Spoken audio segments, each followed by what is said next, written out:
নমস্কার বন্ধুরা, আজকে আমরা বানাচ্ছি খাসির চর্বি দিয়ে ঘুগনি। মটর আমি সেদ্ধ করে নিয়েছি, একটু বেশি করে সিটি মেরেছি, 4-5টা সিটি মেরেছি বলে একটু নরম হয়ে গেছে। এখানে বাটিতে পেঁয়াজ আদা রসুন পেস্ট করে নিয়েছি, জিরে গুঁড়ো ধনে গুঁড়ো লঙ্কা গুঁড়ো হলুদ গুঁড়ো নুন নিয়েছি, আর এখানে খাসির চর্বি নিয়েছি। ফোড়নের জন্য নিয়েছি গোটা গরম মশলা, তেজপাতা আর গোটা জিরে। এবার ফোড়নে আমি দিয়ে দিচ্ছি পেঁয়াজ আদা রসুন বাটাটা, আমি দিয়ে দিচ্ছি এর মধ্যে। তো একসাথে নেড়ে নিচ্ছি, একটু ভাজা ভাজা করে নেব। হালকা লাল করে ভেজে নিয়েছি। এবার গুঁড়ো মশলাগুলো সব আমি দিয়ে দেবো। এবার একসঙ্গে মিশিয়ে নেব,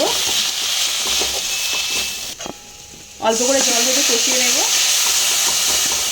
মশলা কষানো হয়ে গেছে, এবার আমি খাসির চর্বিটা দিয়ে দিচ্ছি। এবার নাড়িয়ে নিচ্ছি। 1 চামচ রেড চিলি পাউডার দিচ্ছি। মশলার সাথে চর্বিটা কিছু একসঙ্গে কষানো হয়ে গেছে।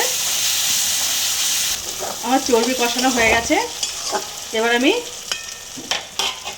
মটর সিদ্ধটা দিয়ে দেবো এর মধ্যে। বাটি ধুয়ে জলটা দিয়ে দিলাম।